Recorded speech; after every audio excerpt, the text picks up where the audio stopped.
My name's Tim Walter and I'm a house healer and an alternative life coach. Now I know from some of the subscriptions that I've got on the channel that you're very interested in near-death experiences and therefore the possibility of life after death. Now another way of looking at life after death would be through mediumship, for example. Now I know mediumship can be quite contentious, but I wanted to share with you today some experiences that I've personally had with mediumship, and maybe in the hope that that will help you feel more settled, or at least add to your understanding of whether you decide that you feel happier about the fact that there may well be life after death. So some years ago I got involved in trance mediumship because I had been spending some time talking to a spirit living in our house using dowsing and clairvoyant mediumship. But I felt that I wanted to go deeper. I wanted to explore this aspect of our reality in more detail and try to find out, what's it like to do trance mediumship. Now I'm going to explain the differences between trance mediumship and clairvoyant mediumship a little bit later on. But what I did at this stage was, with a friend of mine, we got our brainwave patterns recorded by an expert who just happened to come into our life at that time. For those of you who are already completely happy with the idea of mediumship, this video probably isn't for you. But you might like to take a look at the one that's being linked to in the top right hand corner of screen right now, as that shows why meditation is important for you if you want to try clairvoyant mediumship and develop your subtle energy work in doing things such as dowsing. So before I show you what happened when I was fully wired up, I just want to explain these differences between trance mediumship and clairvoyant type mediumship.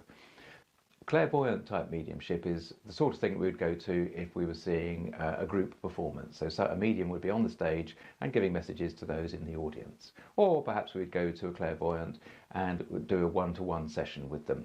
And in that instance, the energy of spirit is outside. It's all about here. The medium is picking up the information from the person, from the entity, from the aspect around them, from the space around them.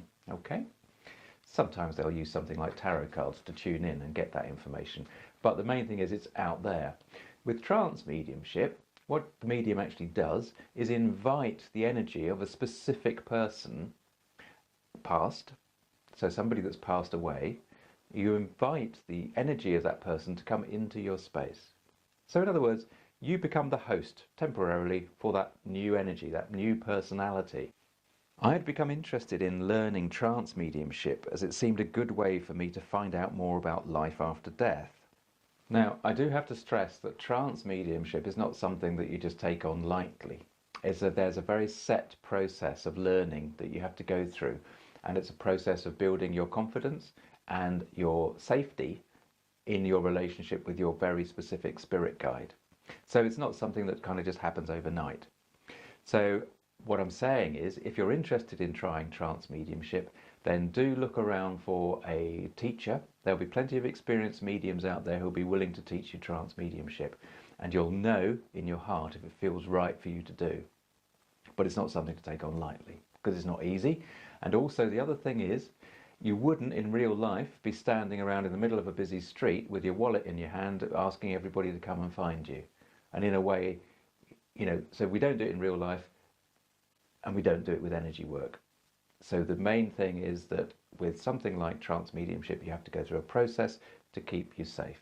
My work with trance had begun a while before this day when we were recording the brainwave patterns in our house.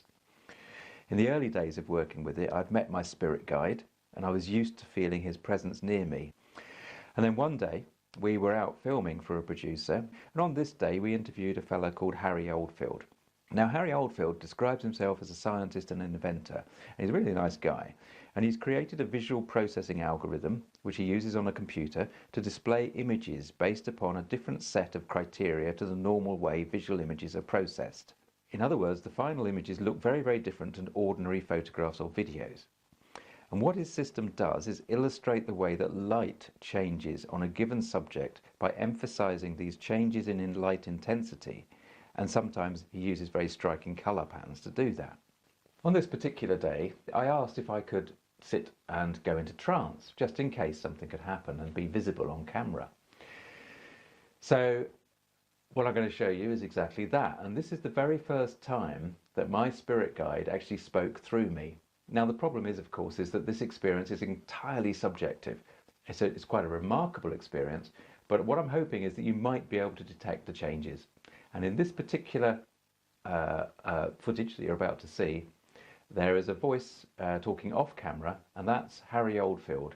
And in fact, he sounds quite excited by the images that he's capturing on his system. So this was the very first time that anything significant happened for me while I was in trance, and the voice you hear off camera is that of Harry Oldfield. No, you're giving off some beautiful effervescence. Can we just sort of capture that as a base? He's giving off some beautiful effervescent energy, Ellie, please. Okay. Now, I do believe that you're changing a thought pattern now, or doing something here, because your field is changing, and the things around you are changing.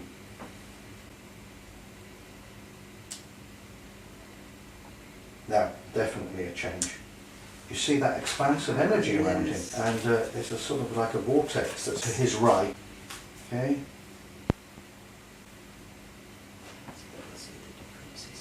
Yeah, completely changed. Yeah, he's making a change again, and that's change wavelength of energy now. Can you just capture that, Dilly? Yes. Look at this change now. Oh, what on earth has he done there?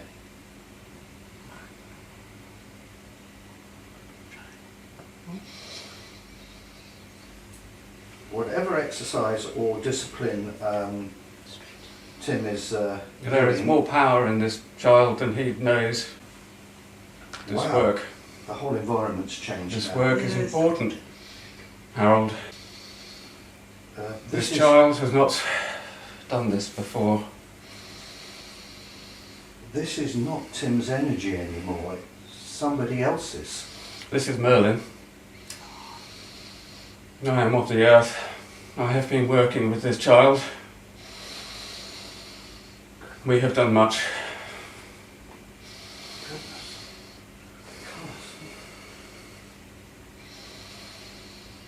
There is more to do.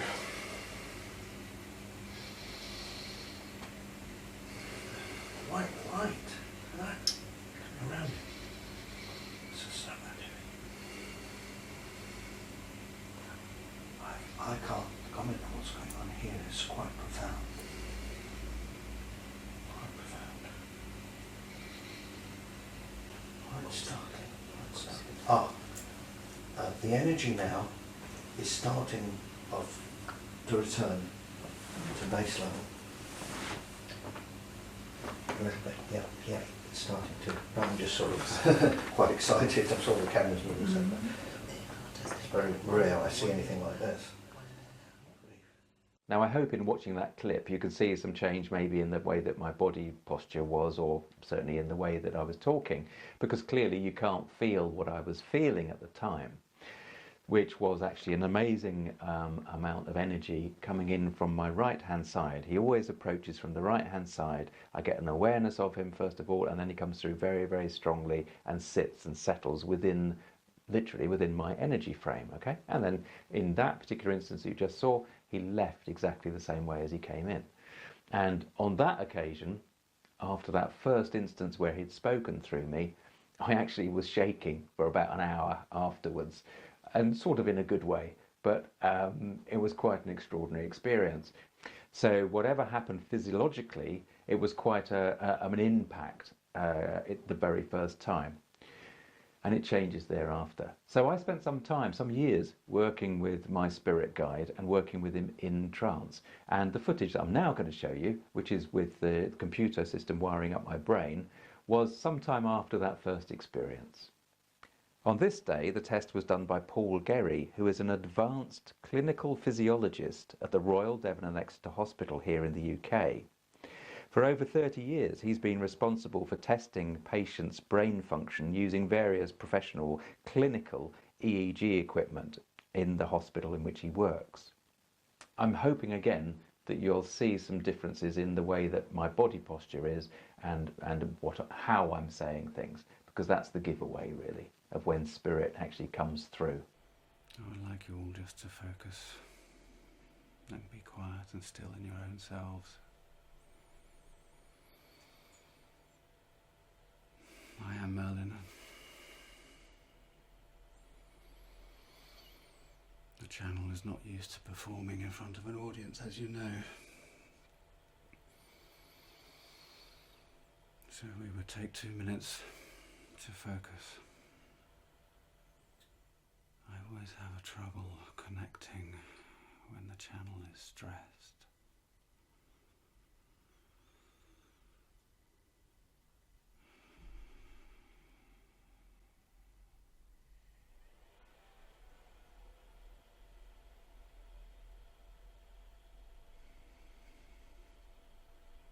Do you wish to ask a question, Paul? I'm also thinking the question. Mark? How are you feeling at the moment? I am feeling very well, but the channel does not feel very well. Can I do anything to help him?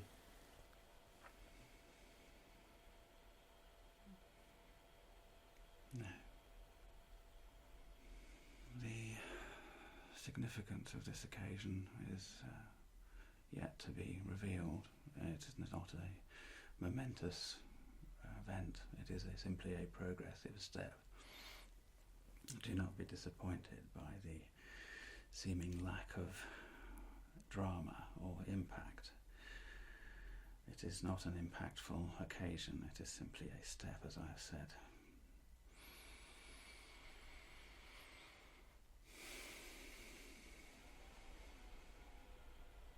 If I can ask a question. You may. You have obviously been alive on this planet. Indeed. Can I ask you what form you take at present?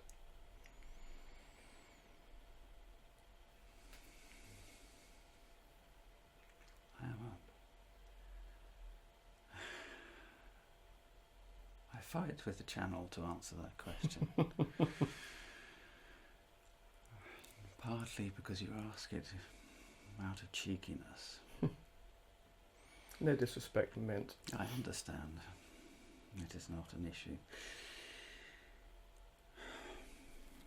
The dimensions. It is a common question. It is a question that the channel himself asked on many occasions, and the only way I can describe it is in the nature of the waves, in the nature of the function, in the nature of the membrane, that it turned in the scientific sense. In the energetic fields that interact, this is something we talked about yesterday, and we have talked on many occasions. If you consider that the world is not, absolutely not what you perceive it to be, it is not of...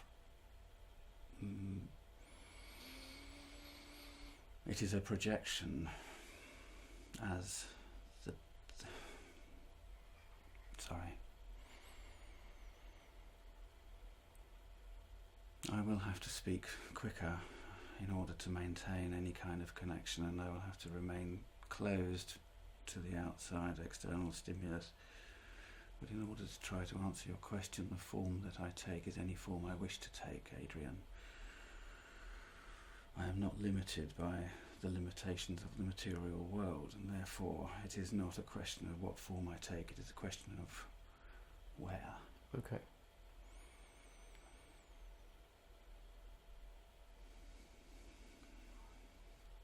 That is not meant to be a riddle.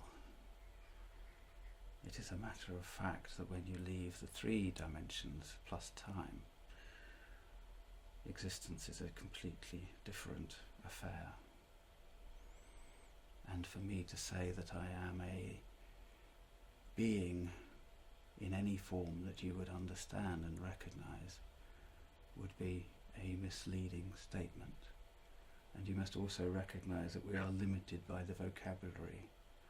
And I understand that these sound like excuses, but the human mind is a very limited device.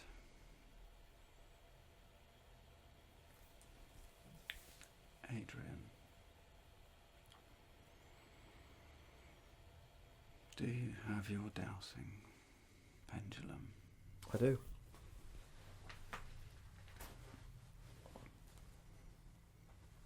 In my pocket somewhere. Okay. Here Yes. is Jane.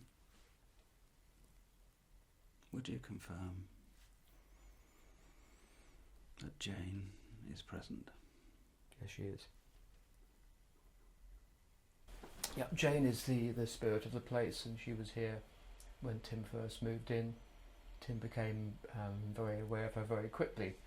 And in fact, it was one of Tim's first steps into learning about the spiritual world and a connection with Hamish, who came along and had a conversation with Jane.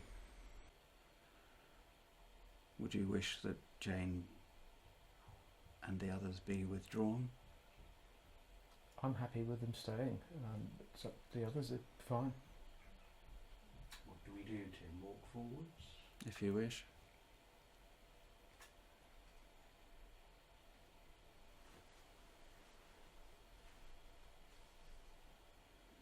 It may appear to be drama and theatre, but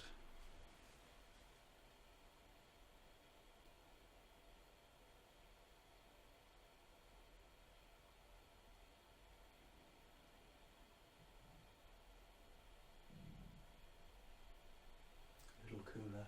It is, and certainly it's coming out to, yeah, up to about my elbows. I can pick up that field.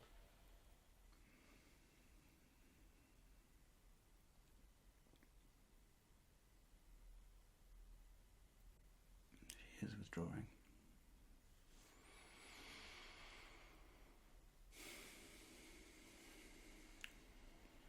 What has been achieved is a major step for the channel.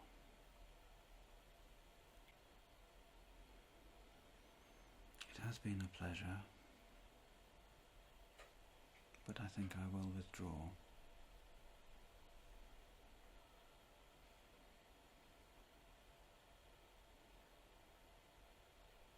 Farewell. So the reason I'm showing this, again, I just want to reiterate, the reason that I'm showing this sort of stuff is because to me it links into some kind of life after death. And that really is, I think, what mostly interests us about NDEs, near-death experiences. What's there when we make this final journey from this lifetime?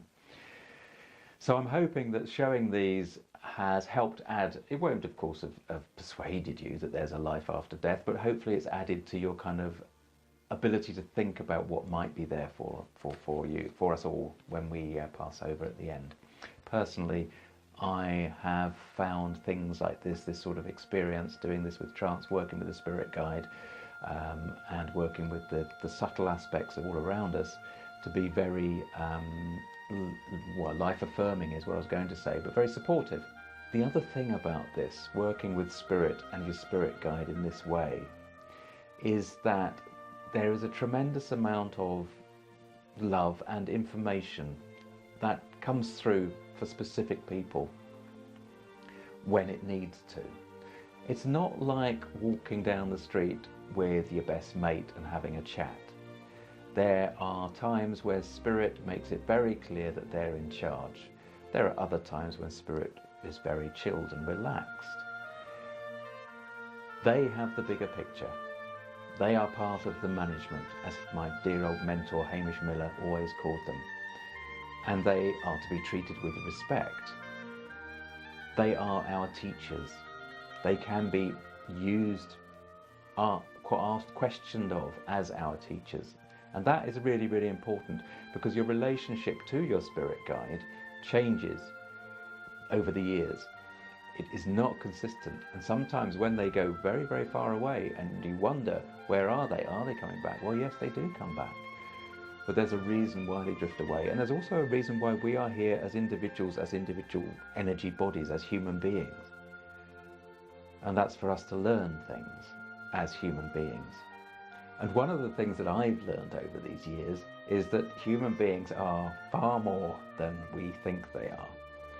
We have an ability to tune into far more than we usually do, allow ourselves to on a day-to-day level.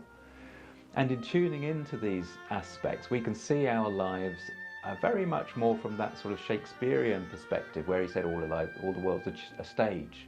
We can view our lives in a far more detached way, so our problems are not so massive and overwhelming. That's the big thing that I've learned about working with spirit and the subtle energies like this, and that's what I try to help people when I'm working with them one-to-one, to kind of get that new perspective on it all. That to me is the importance. That's why I do these things, because right now in the 21st century we're finding that a lot of people are getting very tied up in stress and depression, and part of that is coming to terms with the way that our society is changing so drastically, and the way technology is coming into play as well. And the balance to that actually seems to be to find this peace in meditation, mindfulness, and yep, spirituality. We have to say the S word at some point, because that's what this is.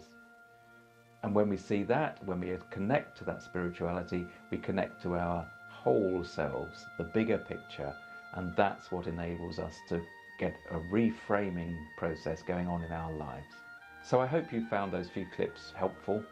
Subscribe to the channel, click on the subscribe button, click on the little bell icon, and you'll get told every time, you get notified every time I upload a video. Dig me out on Facebook if you want. Please leave a comment below. I really do welcome those comments, because it's another opportunity for us to share information. And I really hope that you have enjoyed watching this today. Okay, so thank you very much for watching.